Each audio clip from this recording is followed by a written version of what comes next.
a liberal satire.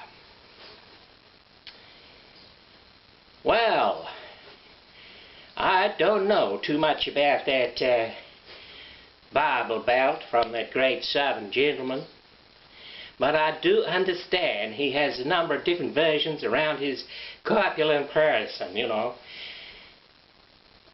He can prove almost any point he likes, depending on, you know, and he really wants a rotating one so that he can really select some of the back issues, some of the older ones, you know.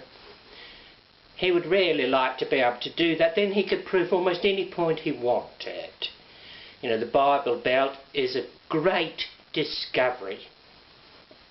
You know, he could have all the liberal versions in front, and their pages are very thin. You can see through them. You can even take photographs of, well, you know, all kinds of things.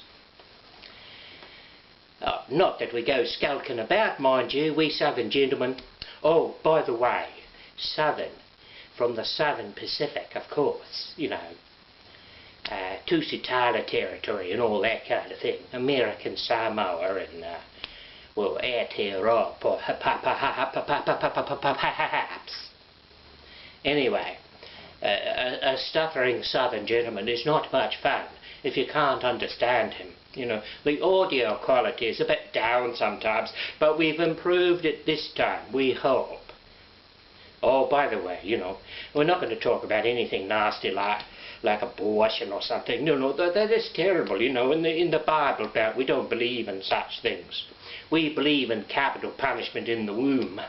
After all, you know, ladies sometimes do spontaneously abort, you know, miscarry, don't they? You know, it happens, so it's natural. And of course there's always, you know, the great Southern Bible Belt miscarriage in politics. Oh, that's a difficult problem. That's a difficult issue indeed.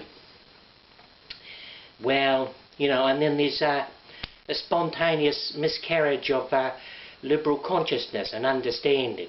You know, the so-called spontaneous liberal burnout. Well, you know, a Southern gentleman has to consider such things. And besides, if those little varmints, those little buggers in the womb, do such terrible things as kick their mothers half to death, well, I think we should go and hang them, don't you? Hung, drawn and quartered. Leave them like a bloody mess on the table. That's what we should do. Limb from limb, and arm from arm, and leg from leg, and head from head. Oh, encephalic. That's what they call it, like Orpheus with his head rolling down the river after Eurydice. What a betrayal that was. Where we Southern gentlemen, you know, in the Bible Belt, we believe in that capital punishment in the womb. After all, if the little buggers do evil, we should bloody well get rid of them. Don't you think? I reckon. And besides, there's got to be a balance in enfranchisement. If we men cannot tell the women what to bloody well do, I tell you, well, we Southern gentlemen, spinning the Bible Belt, we can come up with something on that one. We must have a balance of enfranchisements and disenchantments. Don't you think? I reckon we ought to.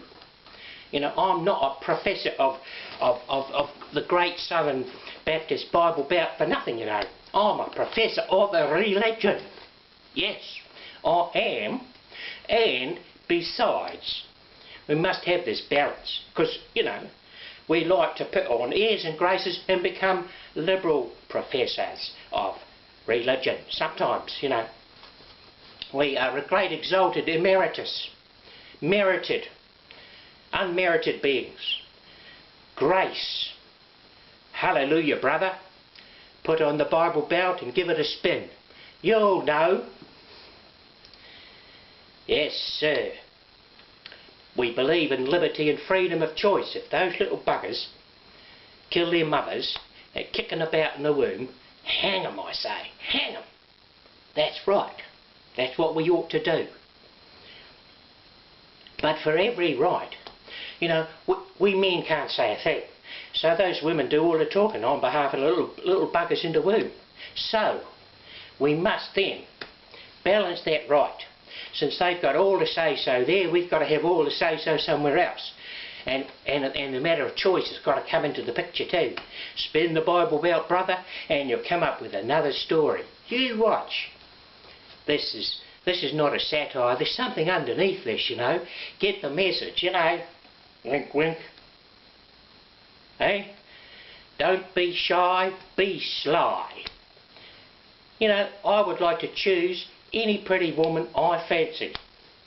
Now, if they can murder my baby inside their wombos, then I should be able to, you know, sack them along the, you know, whenever I fancy a pretty rack, I should be able to sack them along the road, you know, do what I want, anytime I want.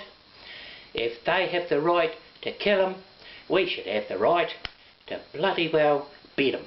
Anytime we want, no say-so, nothing. Freedom of choice. We should have a total and complete freedom of choice. That's what it is. That's right, yes. The professor of the Southern gentleman with the Bible belt to give it a spin. And you know, if they can balance a birthday with a death day, we should be able to balance a choice and sack it off any time we want.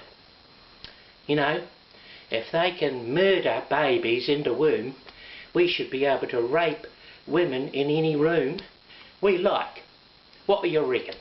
Don't you think that's fair? That's a liberal balance. Generosity of choice. A great Southern Baptist, Bible belt, give it a spin, liberal version up the front has just, well, solved the problem. What do you reckon, huh? Not bad, eh?